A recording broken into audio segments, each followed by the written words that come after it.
Greetings and welcome to the Kodiak Gas Services third quarter 2025 earnings conference call.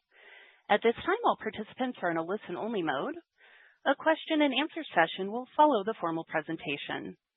If anyone should require operator assistance during the conference, please press star zero on your telephone keypad.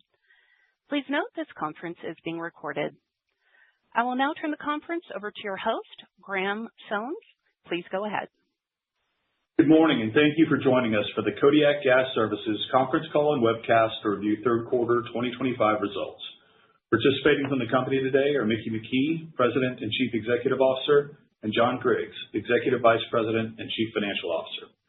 Following my remarks, Mickey and John will discuss our financial and operating results and 2025 guidance. Then we'll open the call for Q&A. There will be a replay of today's call available via webcast and also by phone until November 19, 2025. Information on how to access the replay can be found on the Investors tab of our website at kodiakgas.com. Please note that information reported on this call speaks only as of today, November 5th, 2025, and therefore you are advised that such information may no longer be accurate as of the time of any replay listening or transcript reading. The comments made by management during this call may contain forward-looking statements within the meaning of United States federal securities laws. These forward-looking statements reflect the current views, beliefs, and assumptions of Kodiak's management based on information currently available. Although we believe the expectations referenced in these forward-looking statements are reasonable, various risks, uncertainties, and contingencies could cause the company's actual results, performance, or achievements to differ materially from those expressed in the statements made by management, and management can give no assurance that such statements or expectations will prove to be correct. The comments today will also include certain non-GAAP financial measures. Details and reconciliations to the most comparable GAAP measures are included in yesterday's earnings release, which can be found on our website. And now I'd like to turn the call over to Kodiak's President and CEO, Mr. Mickey McKee. Mickey? Thanks, Graham, and thank you all for joining us today. I'd like to begin today's call, as we do with all meetings at Kodiak, with a safety topic. As we head into the holiday season and prepare to travel and spend time with friends and family, I want to remind everybody that safety doesn't stop at the workplace. Whether you're commuting, visiting family, or running errands, please avoid distractions while driving. No text or call is worth risking your safety. Please join me in committing to staying focused behind the wheel so we can enjoy the holidays with those who matter most. We had a busy third quarter, delivering solid financial results and executing on several strategic actions to improve the operational and financial outlook of the company, while remaining focused on returning capital to shareholders. Let me begin by discussing some of the strategic actions we have taken over the past few months. First, we went live with our new ERP system in August that was delivered on time and under budget. We consolidated several legacy systems into an integrated platform that will increase our visibility with real-time financial and operational information and enable us to deploy multiple facets of AI technology into our everyday business.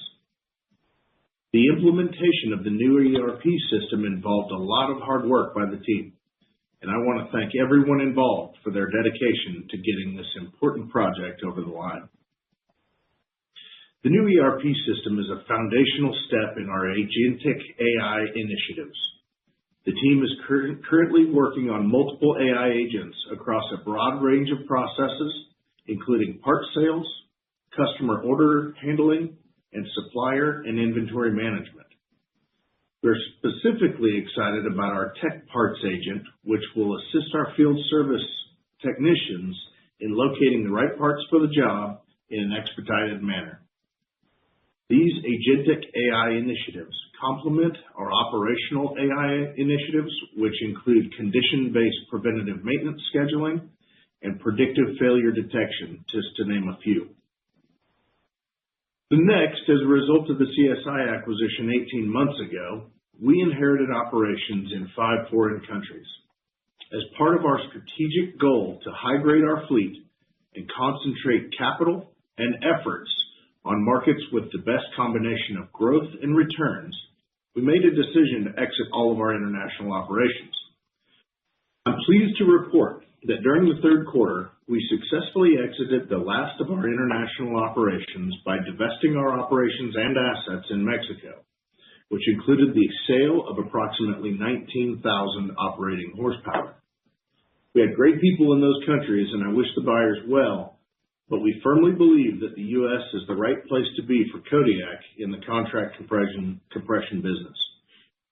Relative to the international markets where we previously operated, including Argentina, Canada, Chile, Romania, and Mexico, we believe the U.S. offers higher returns, lower operating risk, and a superior growth outlook for many years to come.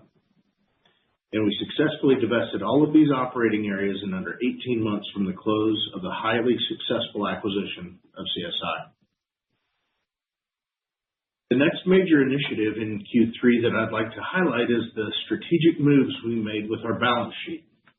During the quarter, we termed out $1.4 billion of debt through 2 bond offerings at a weighted average cost of debt of 6.6%, including the first ever 10-year term bond issuance in the compression sector.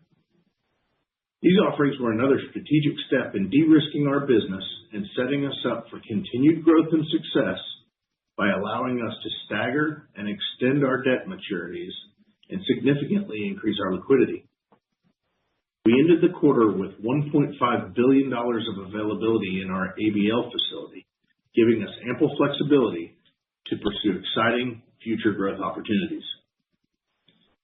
Finally, we returned an industry-leading amount of over $90 million to our shareholders in the quarter through a $50 million share repurchase and our dividend.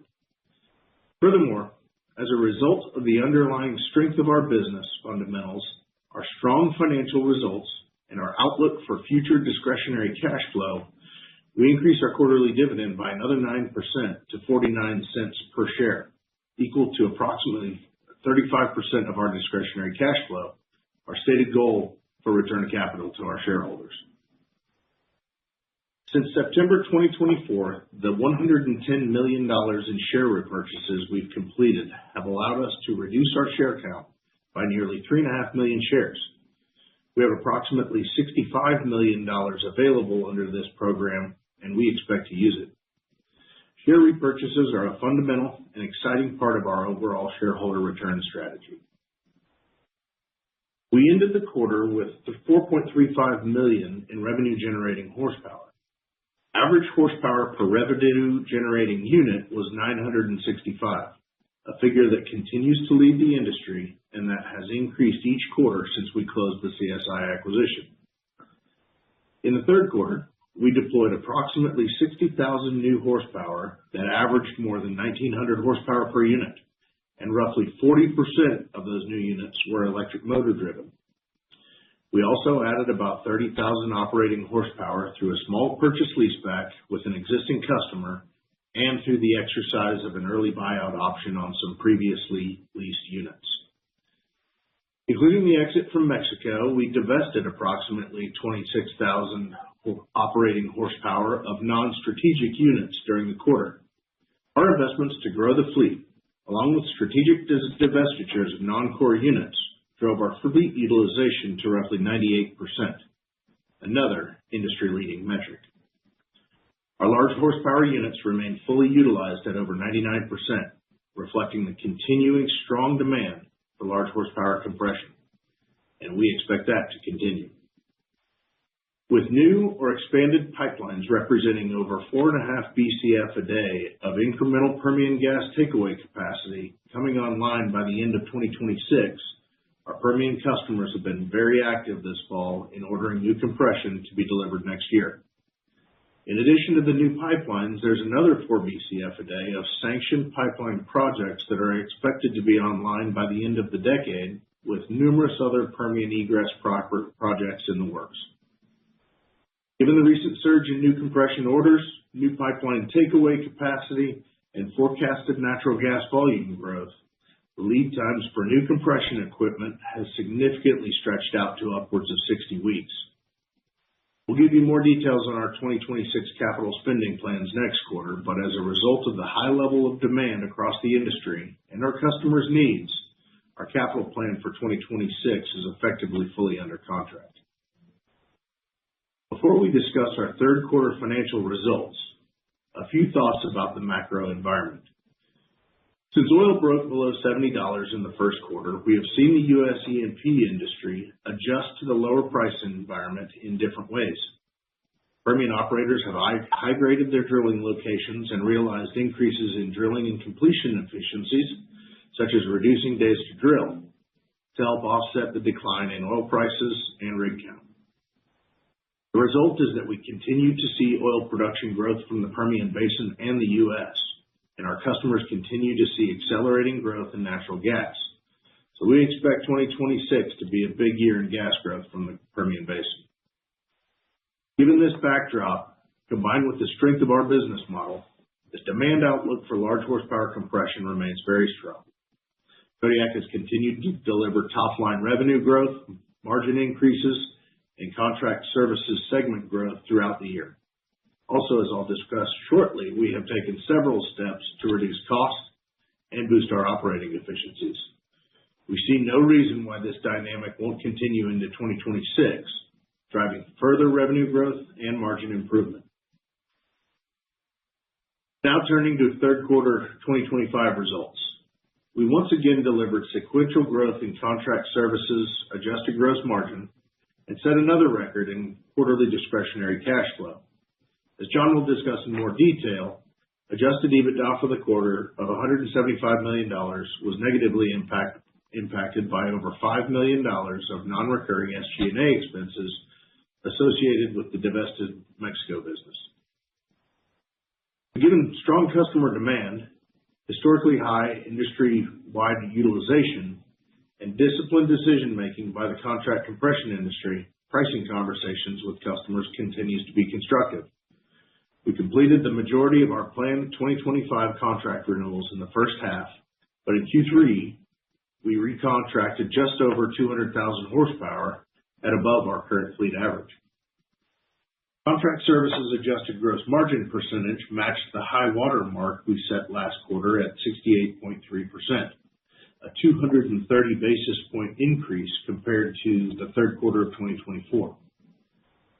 In addition to fleet growth, optimization efforts, and pricing, we're seeing margin improvements from setting new large horsepower units and our investments in technology to drive fleet uptime and reliability. Specifically, we've reduced lube oil consumption on a per horsepower basis through our AI and machine learning deployment. And our fleet reliability center that monitors our fleet remotely 24 hours a day is helping us identify problems before they become more expensive repairs with longer downtime. This drives lower engine and compressor repair costs and leads to better uptime for our customers. In our other services segment, third quarter results were consistent with our expectations. We're seeing positive momentum in our station construction business as evidenced by the recent award of a 30,000 horsepower compressor station that will feed supply fuel gas to a power plant located in Texas. This project is expected to kick off soon and will take roughly a year to complete. As Texas and other areas in the country look for additional natural gas-fired power plants to satisfy surging electricity demand, we're optimistic that more opportunities like this will arise. I'd now like to pivot to a few things that I believe are an underappreciated part of Kodiak's investment case: our short cash conversion cycle and our industry-leading discretionary cash flow yield. Unlike other midstream and infrastructure companies with lengthy construction projects that require substantial percentages of total capital expenditures long before revenues are generated, Kodiak has a short time frame between capital outlay and first revenue. The ability to quickly generate cash, plus the strong returns on our growth investments, allows Kodiak to generate a discretionary cash flow yield that we believe to be among the best in the midstream investment universe. We generated nearly $117 million in discretionary cash flow in the third quarter and over $450 million over the last 4 quarters. That equates to approximately 15% discretionary cash flow yield at our current stock price. We define discretionary cash flow as adjusted EBITDA, less cash taxes, cash interest, and maintenance capex. This represents the starting point for our capital allocation framework. We continue to use this cash flow to return capital to shareholders, buying back approximately $50 million in stock in Q3 2025, and paying out a well-covered quarterly dividend. Now I'd like to turn to the outlook for the remainder of 2025. Even following the sale of Mexico and the incurrence of extraordinary and non-recurring SG&A expenses during Q3, we remain on track to hit our annual revenue, margin, and adjusted EBITDA guidance. And we're right where we expected to be with capital spending. At the end of the quarter, we have deployed about 90% of the new units for the year, with the remainder expected to be installed in the fourth quarter. Given our reduced outlook for cash taxes, we're on pace to exceed our discretionary cash flow guidance. Therefore, we increased our outlook on this metric for the year. In summary, we're very pleased with our third quarter results. We're on track to achieve our full year guidance, and the steps we've taken this year position us for continued margin growth in the future. Our focused, large horsepower business model is helping us generate industry-leading discretionary cash flow yields, position us to further strengthen our balance sheet, and return cash to shareholders. And now I'll pass the call to John Griggs to further discuss our financial results and our updated guidance for the year. John? Thank you. As Mickey made clear, we accomplished some really important strategic objectives during the quarter, actions that serve to set us up well for the next leg of returns-oriented growth in the years to come. Let's turn to the quarter's highlights, and I'll start with our contract services segment. We generated solid revenue growth in this segment in Q3, as evidenced by a year-over-year increase of 4.5% and quarter-over-quarter increase of 1.2%. Revenue per ending horsepower was 22.75 this quarter, a nice uplift versus the same quarter last year and effectively flat sequentially. We anticipated this outcome, and we called it out on our last quarterly call because we knew we were adding a lot of revenue-generating horsepower during this quarter, but only a portion of that horsepower's revenues. With less new horsepower being set in Q4, and in conjunction with the recontracting rate increases and solid pricing for new units Mickey already spoke to, we expect to see a nice uptick in the revenue per horsepower metric for Q4. Relative to Q3 of 24, contract services adjusted gross margin percentage increased by 230 basis points to 68.3%. The margin improvement is a reflection of the success we've realized in achieving higher pricing per horsepower alongside lower operating expenses per horsepower. We've driven these results through a relentless focus on high-grading the fleet through large horsepower, gas, and electric additions, combined with the sale of non-core, low-margin units. And we're habitually rolling out new technology and process initiatives that either reduce costs, defer spend, or improve labor productivity, or some combination of the three. In our other services segment, we generated revenues and adjusted gross margin in line with our expectations. We've seen a resurgence of contract activity, and that, plus our backlog, gives us confidence that we remain on track to achieve our annual revenue and margin guidance. Reported SG&A for the quarter was $37.8 million. And after adjusting for non-recurring or non-cash items, it was $31.5 million. As Mickey mentioned, the $31.5 million still includes approximately $5 million in professional expenses associated with the cleanup and sale of our former Mexico operations. With our Mexico operations and assets now sold, we expect SG&A to revert back to a more normalized level during Q4. During the quarter, we booked a non-cash charge of $28 million in other expenses that was related to our multi-year negotiation with the state of Texas over the taxability of our compression assets. We've recently made significant progress in gaining clarity on the issue and an ultimate potential settlement. The charge takes our reserve to an amount we believe will satisfy this obligation in full. Based on our current discussions, we'd expect to pay the state and close out this accrual in early 26. By doing so, we'll eliminate a significant contingent liability that has been with us for many years. And importantly, we believe that our view and the state's view on taxability of these assets is relatively aligned, and we don't foresee any changes to our future margins or return on investment associated with the tax structure going forward. Net loss attributable to common shareholders for the third quarter was $14 million, or 17 cents per diluted share. Excluding the loss on the sale of our Mexico business, the Texas sales and use tax charge, and other one-time items, adjusted net income was $31.5 million. or $0.36 per diluted share. Maintenance CapEx for the quarter was approximately $20 million and trending toward the low end of our guidance range for the full year. Our investments in technology and the insights we're gaining from that are allowing us to extend preventative maintenance intervals and commensurately associated spending on a major portion of the fleet. We're increasingly seeing the benefit in our maintenance CapEx and believe we'll see more of that going forward as well. As expected, growth CapEx more than doubled quarter over quarter to approximately $80 million based on the addition of the roughly 60,000 in new horsepower. Year to date, we've added roughly 140,000 horsepower, and we're on pace to slightly exceed our forecast of 150,000 for the year. Other CapEx was $12 million for the quarter. As we previously highlighted, other CapEx was front half weighted in 2025 due to capitalized spend on our new ERP system, as well as some residual spend on our CSI-related fleet upgrades, which are now complete. The discretionary cash flow came in at $117 million, an increase of approximately $14 million versus the comparable quarter from last year. Free cash flow for the quarter was $33 million. With regard to the balance sheet, we made great strides in the execution of our finance strategy. We achieved our goal of terming out the majority of our ABL into bonds with staggered maturities, including the first 10-year bond in the compression space. These actions de-risk our balance sheet and add a further element of cash flow stability to our business, which in turn helps us execute on our capital allocation and shareholder returns strategies with enhanced confidence. During Q3, we issued $1.4 billion of bonds, exiting the quarter with $521 million drawn on the ABL and leaving us with approximately $1.5 billion in availability. Total debt at quarter end was approximately $2.7 billion.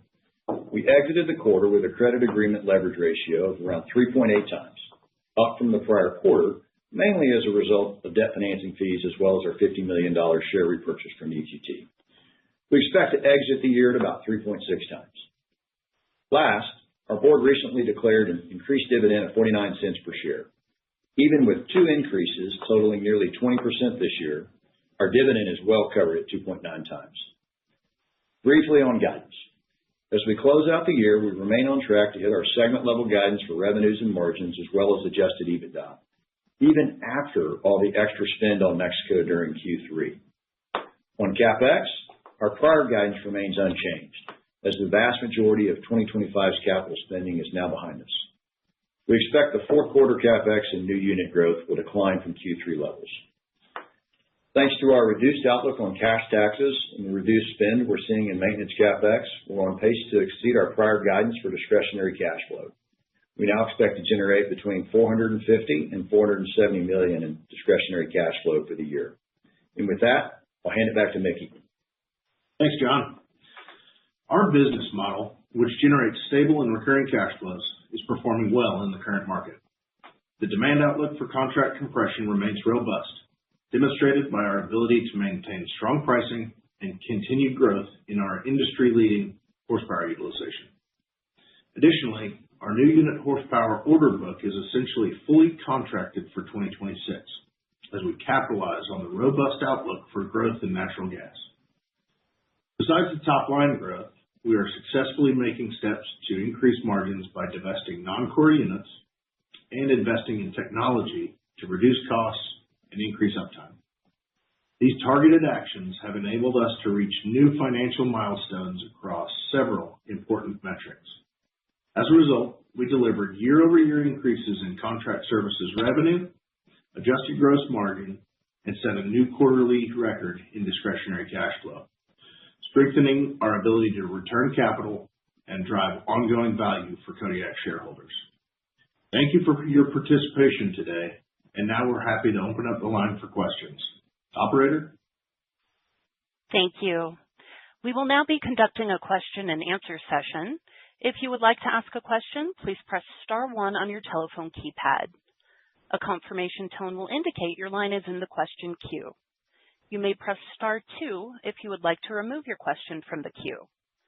For participants using speaker equipment, it may be necessary to pick up your handset before pressing the star keys.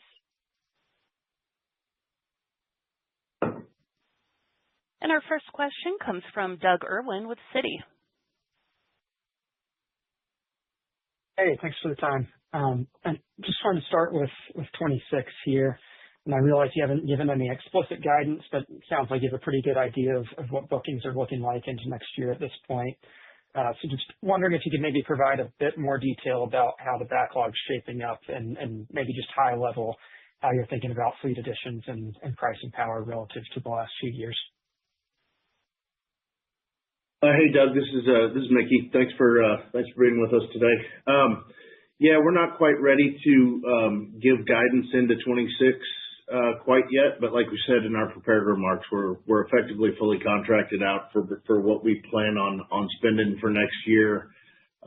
We've been pretty clear about the fact that our plan is to spend kind of roughly 60% of our discretionary cash flow on our growth capital for any given year, and we think that next year ought to be pretty comparable to that, and we have contracts out into the latter parts of next year that ought to be somewhere in that ballpark. So next quarter, when we give official guidance for 26, we'll give that more detail, but we're feel pretty good about where we're at right now, and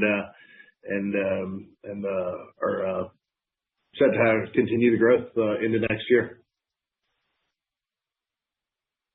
Understood. And then my second question, just around M&A. I think so far this year you've been focused on more kind of smaller acquisitions and divestitures, but sounds like a lot of the obvious high grading is maybe concluded at this point. So just curious if larger scale M&A is something that's on your radar, and if so, what kind of deals might make sense, and would you maybe even consider stepping outside of traditional compression if the right opportunity presents itself?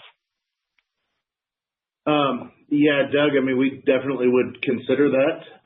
We don't comment too much on potential M&A deals, but I will tell you that the strategic actions that we took this year set us up to be in a position to consider some of that stuff for next year. So we went live with our ERP system, which was a huge step for us to dial in technology and utilize AI going forward, as well as the bond issuance that we did that's freed up $1.5 billion worth of availability on our ABL. So as of this quarter, we have a balance sheet that's in a position to pursue some M&A activity if the right opportunity presents itself. Understood. Thanks for the time. Yep, thanks, Doug. And our next question comes from John Mackay with Goldman Sachs. Hey guys, thanks for the time. Last quarter, we spent a fair amount of time on some of the initiatives you were working on with your customers, kind of sale leasebacks or other kind of similar types of deals. Can you just catch us up on where those sit and how conversations have gone so far? Hey John, good to talk to you this morning. So in Q3, we had a small purchase leaseback transaction that we executed on that was really good for us and helped us grow the revenue generating horsepower by about that 30,000 horsepower mark. So we've got good conversations with that kind of stuff going on. No big things super imminent right now, but those conversations are happening with customers, and just kind of back to Doug's question that I just answered, right? Like the strategic initiatives that we executed on in this quarter with the ERP implementation that allows us to get that real-time financial and operational data at our fingertips, as well as the bond issuance freeing up a lot of liquidity for us, those were two really important steps as a prerequisite to executing on some larger type of not only M&A, but also kind of like strategic transactions with our customers. So we had to get those steps out of the way first before we could take the next one. So we're excited about the progress we made in the third quarter. Understood. Thanks for that. And then going back to your comment earlier around, I guess you're doing some station construction for some power out in the basin.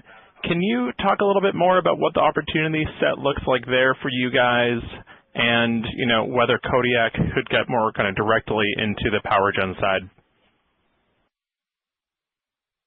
Yeah, absolutely. I mean, that specific opportunity is one of our station construction deals. We've got a ton of backlog that it looks like for opportunities in our pipeline for that station construction business. A lot of interest in the power sector, and so we are doing a lot of work there. We're gaining a lot of valuable expertise and industry insight there. And if the right entry point presents itself, then we will probably take advantage of it. But nothing to report just yet. But we're doing a lot of work and we're very interested in the segment. Thanks for your time. Yeah, thanks, John. And we'll go next to Connor Jensen with Raymond James. Hey guys, thanks for taking my call today. Hey, you Connor. noted that lead times are back above 60 weeks for equipment, which lines up with what we've heard from others. Wondering if this will potentially lead to higher prices down the road on incremental orders that you could maybe capture through higher prices, and just kind of how you're thinking about that dynamic. Yeah, I mean, I think lead times are a function of the demand in the industry, right? And so I think you're seeing the industry see an extraordinary amount of demand from not only takeaway capacity increases in the Permian Basin, but significant volume increases that are being projected for natural gas, not only in the Permian, but in other basins as well. So I think you're starting to see this LNG capacity come online, and you're starting to see a significant amount of volume increase projections from our customers and others that are saying, man, we need a lot of compression and we need a lot more of it. So, I think that is all going to be positive for pricing going forward, and we expect that we will continue to have positive pricing discussions with our customers. Got it. That makes sense. And then it was a nice job exiting all the international operations focused on the core U.S. markets. Is there any cost savings to be had being an entirely domestic business? And how should we think about divestments following this, presumably at a lower pace now that you have all the international businesses sold? Yeah, I think going forward, the divestitures will come at a lower pace. Now that we've successfully exited Mexico and Argentina, those businesses were definitely at a lower margin contribution than the standard large horsepower compression that we have that's very, very concentrated in the U.S., especially in the Permian Basin. So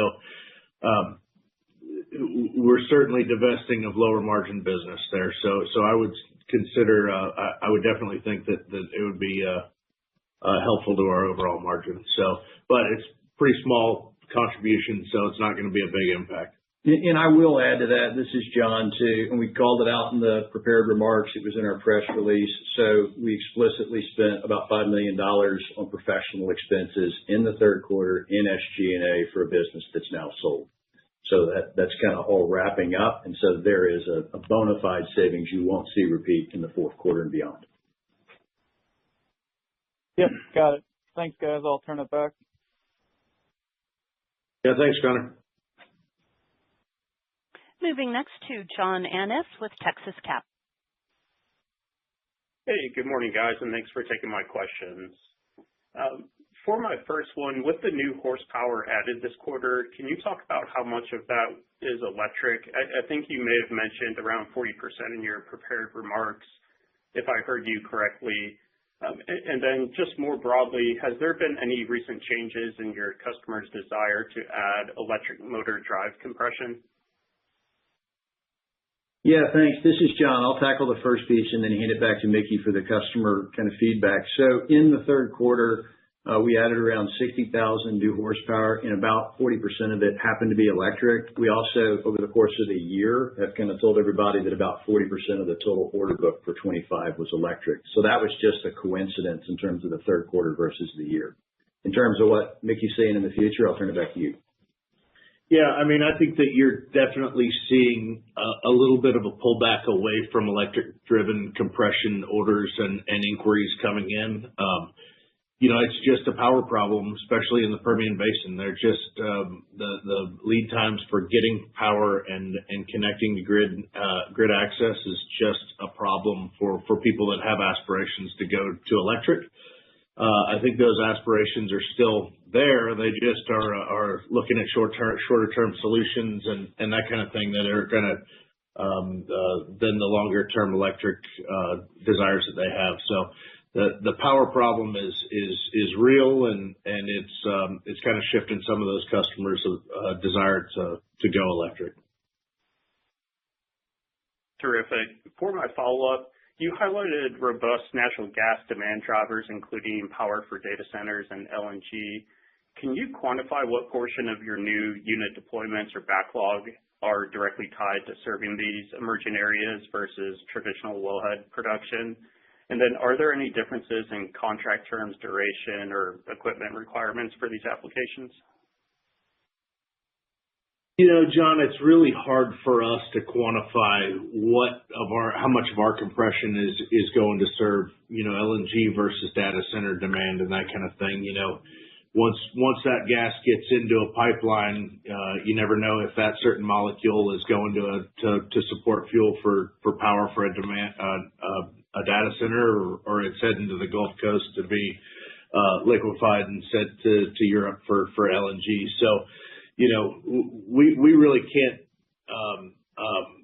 tell the difference from our standpoint. We do know that there's a lot of demand for natural gas, and it all requires multiple stages of compression. That's good for our business. So we see it coming down the pipeline, and we don't see any differences really from those standpoints of contract terms or duration there. So from where we sit in that value chain, it's too early to kind of determine. Perfect. I appreciate the time. Yep. Thanks, John. And moving next to Zach Van Everen with TPH & Company. Hi, guys. Thanks for taking my question. Maybe just going back to the 60 weeks on new equipment, does that kind of indicate you're already starting conversations with customers for 2027? And would you guys be willing to order some on spec just to make sure you have the equipment when it's needed? I would think that the discussions for 2027 will start happening really quickly. We've been pretty busy here, so in the last month or so I haven't heard about many discussions into 27, although I do know that they're starting to happen. We haven't traditionally ordered equipment on spec, Zach, but to the extent that we can avoid doing so, we will for compression. But there's some things we can do in working with packagers and working with the cat dealers on making sure that there's engines kind of in the pipeline coming down and that we can have access to. So there's some things we can do to kind of manage our supply chain there without having to really step out on a limb and order full equipment packages on speculation out with that longer lead times. Gotcha. That makes sense. And maybe related to the same question, have you seen contract duration get extended, as we see continued rates increasing for customers as when they renegotiate? Has that, gone out from the typical 3 to 5 years, or are you still within that range for most new contracts? Most new contracts are still within that 3 to 5 year range. So we are starting to see some interest from some customers that want to term equipment out for longer than that. But haven't gotten too much traction there as we're really more prone to key in on price rather than term for those contracts. Perfect. That makes sense. Thanks for the time. Yep. Thanks, Zach. And as a reminder, if you would like to ask a question, please press star 1 on your telephone keypad. And we'll go next to Selman Akyol with Stifel. Thank you. Good morning. I just want to go back to the station construction opportunity that you're seeing. And you talked about backlog, and I just want to make sure I understand that. Is backlog opportunities that you've identified, or is that stuff you've identified and you actually expect to become order and we should expect to see it at some point flow through? A little bit of both, Selman. I think that we probably have more opportunities in our pipeline today than we've probably had in the last couple of years. Now, conversion rate on those, I think we expect to be pretty high, but haven't signed, sealed the deal on all of those yet. But we feel pretty good about that business model going forward and the contribution that it's going to have in 2026. Thank you for that. And then as we think about margins, you've talked about divesting lower contributions. You've got your ERP system. You've talked about AI. What should we be expecting margins as we kind of go through 26? Is there still upward pressure to those numbers that you're putting up? I think so. I mean, we're not quite ready to guide on 26 what margins are going to look like yet, but we would expect those to be higher than they are today. Got it. And one last question, if I can squeeze it in.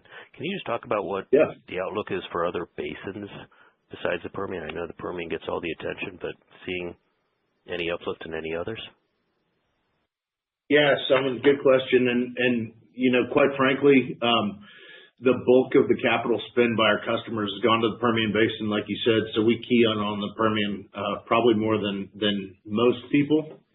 But I will tell you there is some uplift in opportunities that we're seeing in some other basins. We've got some really interesting opportunities that we're taking advantage of up in the Northeast, as well as in the Eagle Ford, as well as in the Rocky Mountains. So we're seeing some of those other basins start to have a lot more interest and activity. So it's a good thing, and we think that certainly from a natural gas standpoint of supporting LNG build out and data center build out and that kind of thing, some interest from these other basins is a quality thing for us. Got it. Thank you so much for that, and we'll stay tuned. Yep. Thanks, Simon.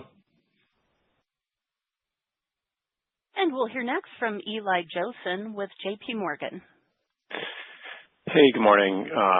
Maybe just on some of the strong liquidity you guys have and the optionality it creates, recognize that 26 is pretty filled out, but, can you just talk about what makes the most sense to do with that, dry powder? I mean, could we think about something bigger in the power solutions realm? I know you guys talked about you're looking at those, but maybe just stacking that kind of opportunity set versus some of the M&A that's out there. Yeah, sure. So this is John. I'll tackle it, and I'm sure Mickey will chime in too. So, look, you asked a broader question, and I am going to say that our capital allocation framework that we've been consistently applying since we went public is still the one that we're going to stick to, and that's an algorithm that kind of looks at that 3 to 4% growth in horsepower on a year-over-year basis for several years. Generates upper single digits EBITDA growth for several years in a row, and that should translate into a similar, if not slightly higher, discretionary cash flow growth rate going forward as well too. We want to honor the 3.5 times long-term leverage target that we've kind of set forth, and so we will always want to protect that balance sheet. But then we've got this great pile of discretionary cash flow that we have the optionality of what we're going to do stuff with. We're still seeing wonderful returns. We always talk about kind of the new horsepower sets that we see and generating, really, high quality returns well above our hurdle rates on new horsepower. So we'll continue to do that. And then as we think about M&A, Mickey answered a lot of those questions at the beginning. So we've gotten so many of these things that have kept us pretty focused post going public, post CSI integration, exiting the international operations, exiting the small horsepower business, implementing the new ERP system, that we're really real geared up to just take advantage of this kind of, I'll call it new management capacity that we have for the next chapter of Kodiak's growth. So we're going to look at all opportunities within compression that fit our kind of pistol, which is going to be the large horsepower, high quality assets in the right basins. And then as we think about power, how can you not think about power in a world that we live in? Our customers ask us to do it. We're in the electric power business. We have relationships with all of the people that are buying their own distributed power that are concerned about what's going to happen to the grid instability. So it's conversations that we'll continue to have going forward. And then the last is that opportunity to work creatively with our customers to potentially do the purchase leaseback type transactions. Those would be wonderful ways to grow our business without growing industry capacity to a degree, and can make great financial sense for investors. So we're sitting really well for 2026 to try to think about, once again, the next chapter of Kodiak's growth that is in addition to this awesome long-term business model that we have in large horsepower U.S. compression. Yeah, awesome. Really appreciate the color there. And then maybe just kind of back to some of the, the 60-week lead times and the contracting that you're seeing. Can you just talk a little bit about pricing trends, particularly in the Permian? I know those continue to move up and to the right, but just, what you guys are seeing on the pricing front and how you expect that to evolve in the future. Yeah, Eli, we don't expect things to change that much. I think we've still got the ability to command leading edge pricing that we have for the last couple of years. We've repriced a good bit of our fleet, but there is still a significant piece of our fleet that we haven't repriced, and so we expect kind of the existing price book of the existing fleet to continue to move up over time as we adjust some of the legacy contracts that we had that are 3 or 4 years old. And then we expect to continue to command kind of leading edge pricing on the unit deployments that we have coming out the door too, because, quite frankly, with the inflation and increased cost of operations on that stuff, we have to command a higher price to command the same kind of margins that we've had. So, we'll be laser focused on those, but we think that the pricing situation remains pretty status quo, and we think we can still drive pricing on new units and the existing fleet.